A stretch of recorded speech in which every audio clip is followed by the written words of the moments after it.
Come follow the brick wall. It's your girl Eva K, and I'm ready to eat. Hey, who ready to eat with me? Who ready to come bread with me? Let's break bread. Come break bread with me. Let's break bread. We about to eat this food and get fed. Come break bread with me. Let's break bread. Now bow your head, hey, cause we gotta say the grace, cause we about to eat. We about to eat. I can't wait to eat. Let's eat, big girls. Are you ready to eat? Come eat with me and let's talk. I want to get all in your business. What you gotta say? What you gotta say? I'm ready to laugh and I'm ready to play. Come on and break bread with your girl Eva K. Let's break bread. Hey, How you doing today, girl? I'm doing fabulous. So can you tell me about the events you got going on? What's your name? I'm trying to learn about this journey to love, girl. Yeah, so my name is Carissa Hartzell. I just wrote a book called Journey to Love, a woman's guide to healing and discovering self-love. And so today we had our first book signing celebration event for the book, for the project, and it was a good turnout. I was very excited and honored, humbled by the turnout of the event. So let me ask you something. I see on your board it says Carissa Hartzell, LSW. So what is LSW? What does that stand for? So I have my license in social work. Basically, I'm a therapist. Right now, I'm currently at a treatment facility where I am the program director and primary therapist for the program. We deal with a lot of substance abuse issues and co-occurring disorders, mental health issues as well. Okay, so what was your journey to becoming, a social worker and a therapist? Yeah.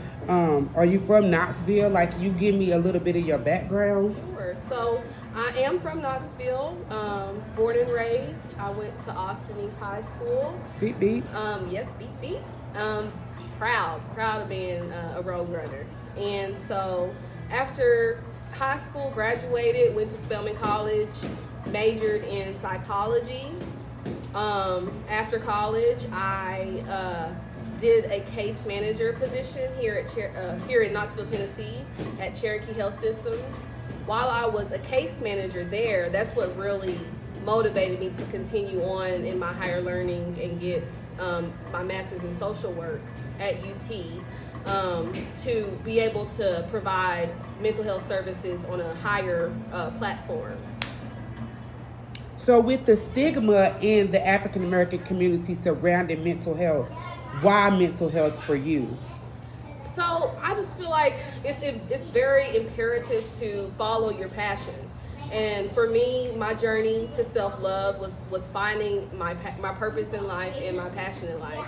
And my biggest passion is helping others. When I started working in case management at Cherokee Health Systems, I realized, okay, I really enjoy this field. I really enjoy the behavioral health field, helping others, helping people to develop skills and find local community resources, and just being that advocate for people who cannot speak for themselves.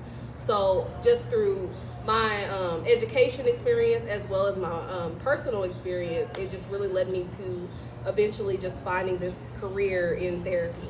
And I'm enjoying it. I love it. It's just a passion of mine to provide therapy for others.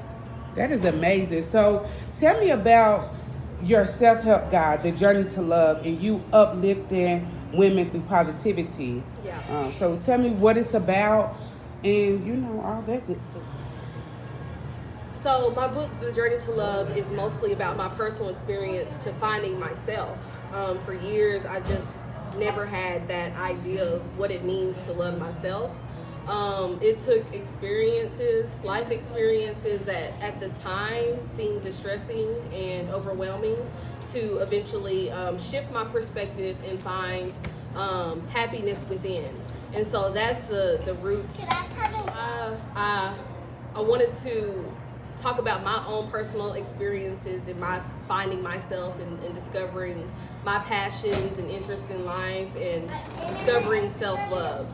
And so through my personal experiences and my career educational experiences, I was able to put together this workbook. So the workbook has a lot of the personal experiences that motivated this project, and some worksheets to help you to develop your own skills to finding yourself and discovering your self-love and healing from past traumas and past issues that you haven't let go of yet. So it helps you to find yourself. So when you wrote this self-help guide, A Journey to Love, who did you have in mind? Like, who is your core audience that you think could take away, take away things from your book? Yeah, so when I originally started this project 6 years ago, and just, my uplifting and promoting positivity organization as a whole was targeting young women, women in their mid-teens to early 20s, those who haven't really experienced life yet. And so my idea behind this project and just the overall organization is to instill self-confidence and promote self-esteem, so that way you can hold to your standards and hold to your values and not have to experience things that happen when you don't hold to those standards. So tell me more about your organization, the UP or UPP. Can you break it down for me? Yeah, UP stands for Uplifting and Promoting Positivity. It promotes self-confidence for young women. Before COVID, pre-pandemic, I guess, I was holding monthly workshops for young women who are still in high school. And these workshops would be about self-esteem, motivating you to change and to find your goals and learn more about yourself, explore your interests and hobbies, all of these things that develop you as a woman. And so that was what the workshops were about. We had to take a pause since the pandemic started, and I haven't really restarted the workshops back up, but that's the idea behind the organization Uplifting and Promoting Positivity. Gotcha. And what are your goals for your book, for UP? What are your future goals? So my goal for the book is to essentially spread it to everybody. The book is targeted to women, but it's definitely for anybody who is wanting to change and improve self. And so also with UP, the goal is to boost self-confidence into young women so that we can hold our standards, we can hold our values, and be the best versions of ourselves. Gotcha. So let me ask you this. With you being a licensed therapist, when you feel like you need help mentally, who do you turn to, or where do therapists go? I've always wanted to know that. Therapists get therapists too. Okay. Yeah, I really need to get one. I really do. For now, I use my coworkers who are therapists to vent to about certain issues and work through some problems, and just your mindset, knowing that dwelling on issues, dwelling on problems isn't going to get you anywhere. Let's focus on solutions. Let's focus on solving the problems and being able to move forward from those issues. So again, my knowledge, my mindset, and knowing that it's okay to ask for help when needed is how I get through. Okay. Tell me one common misconception people have about therapists. That we're perfect, that we don't have any issues, and that is a big misconception because we are also human. I think therapists get misconstrued into, this superhuman who can handle any and everything. And so that's not the case. That's a big fat myth. We have our issues as well that need to be worked through. We have unresolved trauma as well that needs to be worked through. And so therapy is for any and everybody. No one's above it. So can anybody come see you, or is it just with you working at the facility? Like, let me ask it this way. Do you think you will have a private practice with so many people in our community looking for black therapists, right? Mm-hmm. And then we know in Knoxville there's a very limited amount of black therapists, and if we do have black therapists, they don't take TNCR. Yeah.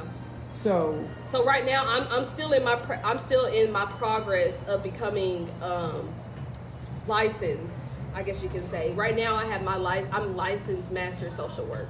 And so I'm in the process of getting my license clinical social work, LCSW. And so there's a big difference in that. The main difference is being able to do private practice. And so right now I'm at a treatment facility, and so I only see people who are in that program who need help, who have co-occurring disorders, substance abuse issues. But if you go to my website, carissamichelle.com, I can take consulting services, like hour consultations with people who want to talk through a specific issue and need a different perspective on how to resolve the issue that they're currently facing. But as far as like a private practice, I'm still in the process of getting to that level. Got you. Would you been a social worker and, you know, the therapist, do your friends use you a lot? Like your friends and family? Yes, specifically friends. So they'll call me like, help me. I need a free therapy session. And so like it's very important to have that boundary. Okay. Just to practice self-care and not be burnt out, because like you're at work for 40 hours a week, and so you're already doing that every day at work, and so to come home and do that with your friends would be burnout. So just having that balance, and them just knowing like just to be gentle and be gracious with my time on those specific issues. Okay, Maxine Waters, reclaiming your time. A couple more questions and then I'm gonna get out your hair. It's a busy day for you. Talk to me about, so speaking about friends, tell me about your support system. Like with your family, your friends, the people that support you. I have a very strong support system, and I am very grateful for them. Between my family, my parents, my immediate family, my daughter, my friends, my close friends are like sisters.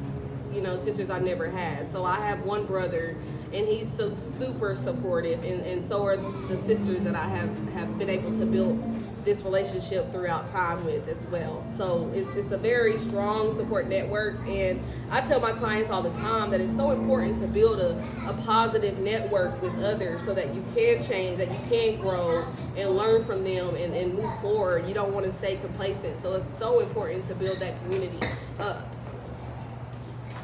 What is something you want people to know about Carissa Michelle? What I want people to know about Carissa Michelle is that I'm ambitious. I'm very ambitious. So I can accomplish, and I don't want to come off as like cocky or like not humble, because I'm very humble. But back to being ambitious, like I just, nothing seems like comfortable for me. So like if I accomplish a goal, if I reach a milestone, awesome, but what's next? I don't want to stay complacent. I don't want to stay stuck. I want to continue moving up and doing as much as I can, and sky is the limit. Sky is definitely the limit, and I just want people to know that I am very ambitious, and I am open to new ventures and trying new things, learning new things, and growing from all those things over time. True. Last question, how can we find your book and your websites? Drop all that for us. All right, so you can find my book actually on my direct website, Carissa Michelle, KaryssaMichelle.com, or Amazon.com. Preferably go to my website and purchase the book directly from me, and you will get a personal signature from me. Any shout outs you'd like to give?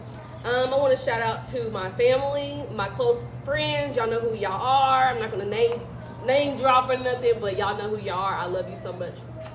Thank you. Thank you so much for your time, and you know, Queen, we need you in our community. So keep being great, keep doing good things, and thank you. Thank you. One love.